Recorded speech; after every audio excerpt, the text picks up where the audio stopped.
कलिकतार doctor Mamita Devanathan को गणदुष्कर्म कर मारी घटना को केन्द्र कर मदनपुर रामपुर गोष्ठी स्वास्थ्य केन्द्र अधीनस्थ समस्त डाक्तर और स्वास्थ्यकर्मी द्वारा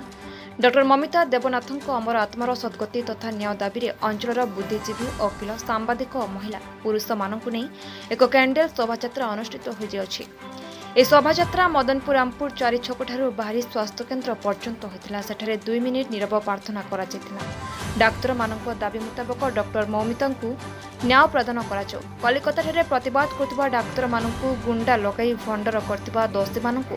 दंड विधान करा तत्सहित केन्द्र सरकार डाक्तर मानक सुरक्षा पई एक आईन प्रणयन करी कर्तव्यरत डाक्तर मानक सुरक्षा दियाजो बोली उपस्थित डाक्तर माने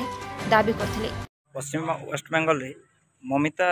डॉक्टर ममिता को जे प्रकार गणदुष्कर्म करी हत्या करा जायछि तार ऊपर आपण कोन कहबे?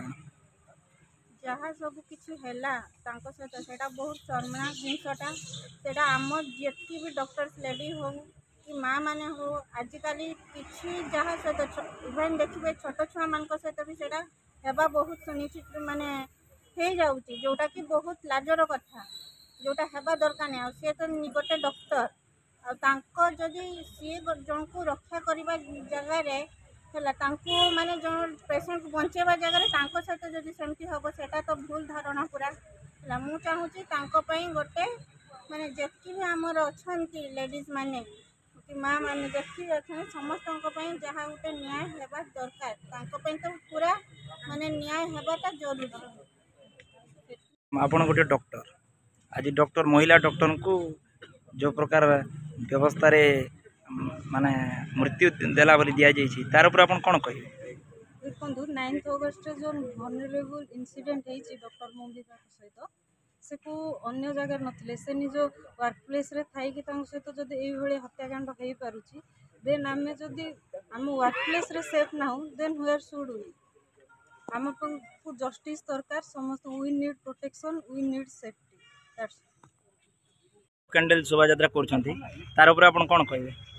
देखु गत 9 तारीख दिन कलिकता ठारे जो डॉक्टर ममिता को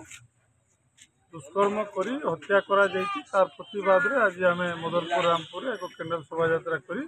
ताकू दृढ़ निंदा करुचु एवं आज पर्यंत जो प्रकार भाव रे आतंकित भाव रे से 50 रु 60 गुंडा आसिकी धर्षण करी मारिदेला परे मध्य सेठी जो प्रकार विशृंखला घटैछंती आज पर्यंत राज्य सरकार ना भारत सरकार कौन सी पदक्षेप नहीं पारि नाहंती सेटा बड़ निंदनीय जिनस। जो माने हमर जीवन बंचाउछंती जो डॉक्टर माने दिन राति परिश्रम करछंती सेमानकर पई कौन सी प्रकार सुरक्षा आईन नहीं। तो आमे सरकार पाखरे दाबी जणाउछु जो पीड़िता डॉक्टर ममिता को न्याय दिया जाऊ दोषी को उचित दंड दिया जाऊ एवं जो माने कार्यरत मेडिकल स्टाफ अछंती किंबा डॉक्टर माने तांको सुरक्षा दिया जाऊ नचेत आगामी दिन रे भयावह हम। जे जो कैंडल रैली होईची मोरामपुर ठारे तार ऊपर आपण कोन कहिबे? आज जो कैंडल रैली होईची आपण माने सब जानिछंती गत अगस्त 9 तारीख दिन राति जे महिला डॉक्टर को कलिकता ठारे जो भावले तांकर ड्यूटी सारिबा परे जो रूम रे थिले से रूम को आसिकी जो भावले दुष्कर्म कर तांको हत्या करा जायछि से हत्याकारी एपर्यंत बाहर घूरी बुलूची एवं ताको एपर्यंत न्याय मिलनी बा से हत्याकारी को धरा जाइनी। तो ता फल भी सेठी जो डाक्तर माने जो विक्षोभ करथिले जो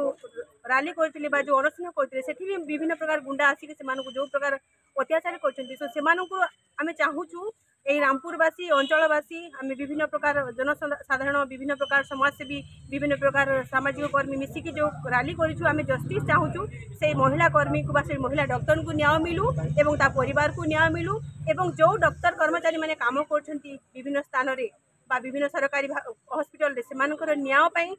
अधिकार पाई एवं सेमानकर सुरक्षा पाई आम सरकार को दाबी करूँ सेमानकर सुरक्षा निहाती हेबा दरकार आ सरकार यार निश्चित पदक्षेप नियंतु एवं एक कार्य को सरकार निश्चित भाव से दोषी को निश्चित दंड दिंतु एवं ताको आजीवन कारादंड दि जाऊ न फांसी दि जाऊ यह ही आम दाबी।